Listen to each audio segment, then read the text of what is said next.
আসসালামু আলাইকুম। আজকে আমাদের এফডিসিতে ১৯ সংগঠনের জনসভা হলো।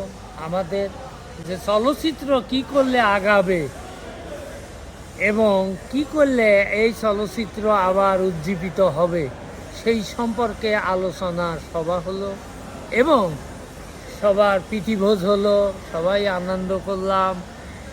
হিলাল খান আসছিল, আরও বড় বড় ডাইরেক্টর, প্রডিউসার, ক্যামেরা অ্যাসোসিয়েশনের সভাপতি, শিল্পী সমিতির সভাপতি সবাই উপস্থিত ছিল।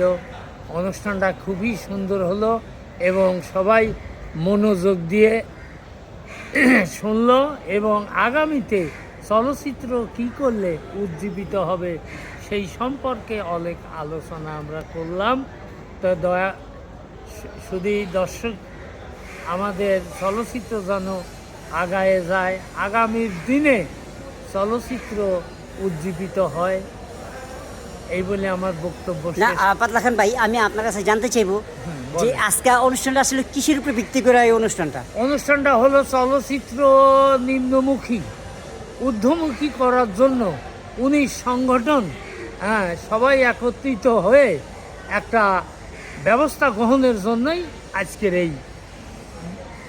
আচ্ছা, আপনার এই আজকের মিটিংয়ে আপনি কি মনে করেন আগামীতে এই মিটিংটা সাকসেস হবে, মানে কার্যকরী হবে? ফিল্মের যে মন্দা ভাবটা এখন সবাই মিলে যদি একটা সিদ্ধান্ত নেয় যে আমরা চলচ্চিত্রকে উজ্জীবিত করব, মানুষ ইচ্ছা করলেই পারে নাকি? অনেক কিছু পারে, কারণ এখন গল্প নির্ভরশীল ছবি বানাতে হবে, গান মৌলিক হইতে হবে, গল্প মৌলিক হইতে হবে, শিল্পী কলাকৌশলী সবাই মৌলিকভাবে অভিনয় করতে হবে, তাহলেই চলচ্চিত্র উজ্জীবিত হবে। আচ্ছা, নানা শাহ ভাই একটা কথা বললো যে আসলে আমরা ছবি তো কষ্ট করে হোক, যেভাবে প্রডিউসার আছে অ্যাভেলেবেল ছবি বানাতে পারবো, কিন্তু সিনেমা হল তো নাই, তো ছবিটা আমরা চালাবো কোথায়? এখন এই সিনেমা হলের বিষয় সরকারের সাথে বসতে হবে, সরকারের সাথে বসে একটা সিদ্ধান্ত নিতে হবে।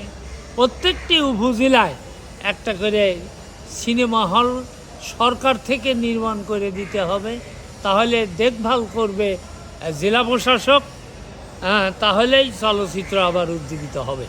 আচ্ছা পাতলা খান ভাই, আপনি ফিল্মে কত সালে আসছেন? আমি ১৯৮০ সালে আসছি। আপনার ফার্স্ট ছবি কোনটা? আমার ফার্স্ট ছবি হলো চিরদিনের সাথী। এই ছবিতে আমি প্রথম দিন এফডিসিতে ঢুকেই আমি অভিনয় করছিলাম নাসির খানের সাথে, আমিন খান, নাসির খান, এদের সাথে অভিনয় করছিলাম। অভিনয়টা আসলে আপনার কেমন লাগে? অভিনয়টা তো আমি ছোটোকাল থেকেই নাটক করতাম, মঞ্চে নাটক করতাম, তারপরে যাত্রা করতাম, তারপরে চলচ্চিত্রে আসলাম।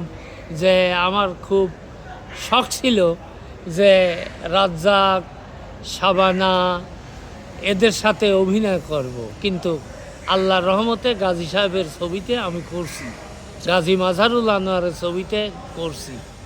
অভিনয় আপনার নেশা না পেশা? অভিনয় আমার নেশা, পেশা না। আমার পেশা হলো প্রযোজনা করা। আমি মেসার্স খান প্রোডাকশনের মালিক। আমার প্রোডাকশন থেকে খাসার পাখি নামক একটা ছবি নির্মাণ করছি, ২০১৪ সালে রিলিজ দিছি, এবং আরেকটা ছবি নির্মাণ করছি মানুষ কেন অমানুষ হয়। এই ছবিটাতে শুটিংয়ে দিনাজপুর যাইতে মিজু আহমেদ ট্রেনের মধ্যেই স্ট্রোক করে মারা যায়। তারপর অনেক প্রতিকূলতার মধ্য দিয়ে আমার ছবিটা শেষ করেছি, এখন রিলিজের মুক্তির অপেক্ষায় আছে। আচ্ছা, মিজু আহমেদকে আপনি মিজু আহমেদের সাথে যিনি মারা গেছেন মিজু আহমেদ, ওনার সম্পর্কে যদি কিছু বলতেন। ওনার সম্পর্কে, মিজু আহমেদ সম্পর্কে বলতে গেলে অনেক কথাই বলতে হয়, কারণ মিজু আহমেদ আমার খুব ক্লোজ বন্ধু ছিল। আমার বাড়ি পাবনা, ওনার বাড়ি ছিল কুষ্টিয়া। দুইজনের সাথে খুব একটা ভাষাগত সম্পর্ক ছিল এবং এই ভাষায় আমি পাবনার ভাষা বলতাম, ও কুষ্টিয়ার ভাষা বলতো। আমি জেসি প্রোডাকশনের কর্ণধার ছিলাম। জেসি প্রোডাকশনের কর্ণধার থাকা অবস্থায় পাপি সন্তান, পাগলা বাবা, গুরুদেব, বিদ্রোহী রাজা, মৃত্যুর ফাঁদে, এই ছবিগুলি সমস্ত কিছু নির্মাণ করছি আমি।